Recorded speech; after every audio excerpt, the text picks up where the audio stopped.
Hola, como ven me encuentro acompañado. En estos estudios sobre el feudalismo vamos a hacer un comentario muy simple, básico, breve, acerca de este componente en particular, la caballería, los caballeros. En primer lugar, este grupo tiene un origen que podríamos explicárnoslo a través de dos posibles situaciones. La primera es un segmento de la sociedad que no está en la parte más alta de la pirámide. No son necesariamente los nobles, los más ricos, los terratenientes, los que a la hora de ir a la batalla, por supuesto que estaban muy bien protegidos, preparados, apertrechados y con estos vestuarios que les conocemos no solo en las figuritas, sino que también en libros, revistas y muchas películas. También podríamos decir que no van a pertenecer al segmento más bajo, no son de los más pobres, por supuesto que no. Estos están en el sector intermedio, pero aún así hay una diferencia. ¿De dónde son? Son un grupo que proviene de aquellas familias que tienen tierras, pero no tienen tantas tierras como el señor feudal. No son tan ricos como el señor feudal, no pertenecen a la nobleza, solo tienen una pequeña hacienda, una pequeña estancia, si pudiéramos usar esos nombres, y que van a buscar servir a un señor feudal más grande. Como tienen mayor posición económica que los segmentos más inferiores, tienen los recursos para poder apertrecharse de esta manera y servir en la guerra a un señor feudal.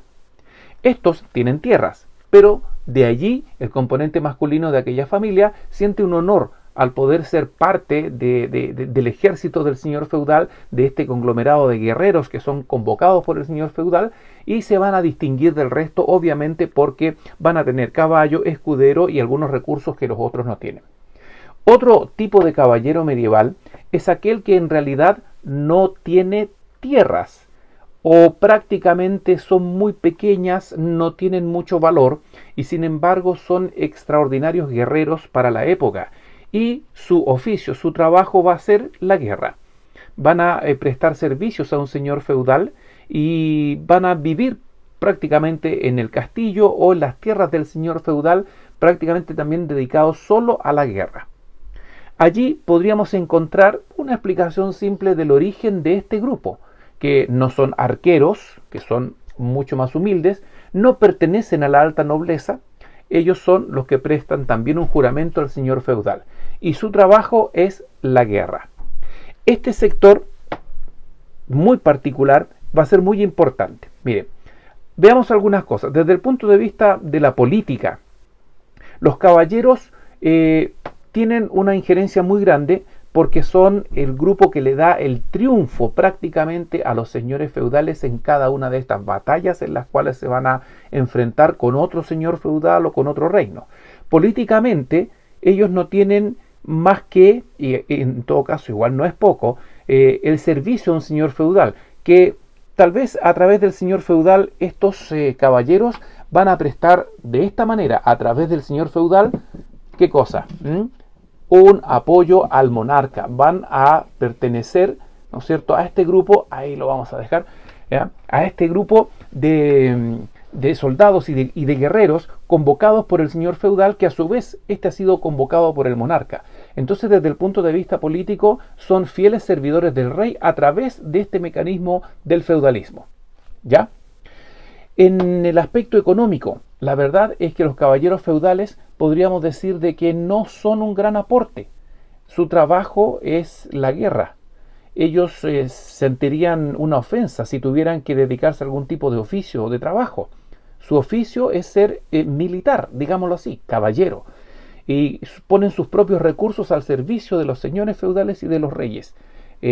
Cuando no hay guerra, ellos están permanentemente preparándose para la guerra, viven de esto. De manera tal que su aporte a la economía es prácticamente el de ser un consumidor y el de ser el brazo armado que permite las conquistas. A su vez de que tiene muy poco aporte económico en cuanto a la producción o productividad en el campo, en el comercio, en las artesanías, en el trabajo de los albañiles, los constructores, etc.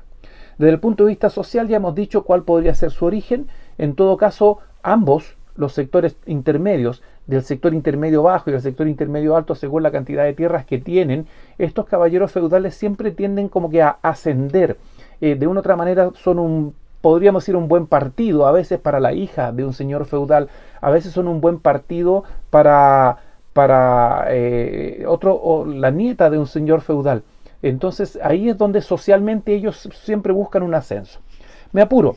En el aspecto de la cultura, tengo que decir un par de cosas. Miren, podemos decir concretamente que eran analfabetos, no sabían leer ni escribir. Su preocupación era solo la guerra. Desde el punto de vista de la cultura, que ellos hicieran una propuesta de arte, música, danza, pintura, escultura, arquitectura, no. Su arte era la guerra. No menor, probablemente factible de analizar y de valorar desde otro punto de vista y otro análisis distinto al que estamos haciendo en este instante. Sin embargo, podemos decir que había algo que los caracterizaba.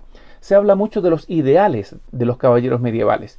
Ellos usaban su palabra, ellos hablaban de honor, de servicio al rey, de servicio a su señor feudal. Para ellos era un compromiso que estaba sellado con su vida, de manera tal de que existen lo que podríamos nosotros hoy día todavía señalar como estos honores caballerescos, su palabra, su compromiso, dar la vida por su señor feudal. La traición prácticamente no cabía en su mentalidad. Entonces tenemos una imagen realmente de los caballeros que, por un lado, ya dijimos, económicamente no aportan, sirven solo para la guerra, pero que en este aspecto sí están poniendo un sello al desarrollo de la cultura y la sociedad. Están enseñando de una u otra manera cómo hay que comportarse también en la vida. De ahí viene incluso un poco esta expresión de que qué tan caballero es, por lo correcto, lo educado, lo leal, etc. Sin embargo, hay un par de últimas cosas que señalar. Estos caballeros, la verdad es que tenemos esta imagen de este caballero medio principesco, ¿no es cierto? Que nos han mostrado muchas veces en películas tal vez, tipos apuestos, que rompen los corazones de las doncellas, etcétera. Pero hay que señalar que un altísimo porcentaje de estos, como ya dije, eran analfabetos. Y otros, la gran mayoría, vivían de una manera tremendamente brutal. No conocían la misericordia cuando estaban en combate, no conocían el perdón. El caballero de una otra manera se preparaba para la guerra y cuando no había conflictos era capaz de atacar pequeñas aldeas simplemente dando muerte a inocentes niños, mujeres, campesinos que no pueden presentar mayor resistencia. Finalmente, estos caballeros tenían un mecanismo para mantenerse preparados y es lo que nosotros conocemos como el torneo. Los torneos o las justas eran... Me quedó muy grande aquí, pero no importa, lo vamos a poner por acá. Ya, estoy medio escondido yo hoy día, no importa. Son las justas caballerescas. Las justas caballerescas que conocemos como torneo, eran organizados no solo por el honor de ganarlo, sino que les servía para mantenerse en forma, para practicar la equitación y los distintos tipos de pruebas que había en los torneos, con espadas, con hachas, y el tradicional torneo que era el ataque mutuo a caballo en donde se entrecruzaban, ¿no es cierto?, ambos contendores. Estos torneos eran, sí, una entretención no económica, bien, pero era una manera mediante la cual entonces se ponían en forma para estar listos para la guerra. Y cuando no había torneo pasaba lo que yo ya les acabo de decir. ¿Qué cosa? Lamentables saqueos, ataques, de maneras muy poco caballerescas. Los caballeros van a tener mucha importancia más adelante. En algunos casos van a ser fieles servidores de la iglesia. En otros, estos caballeros van a ser la voz incluso del cristianismo en lo que vamos a conocer como las cruzadas, que es un tema que vamos a conversar en las próximas sesiones. Rápido, corriendo, una idea. Son parte de esta sociedad feudal y muy importante por donde nosotros lo veamos. Las órdenes caballerescas.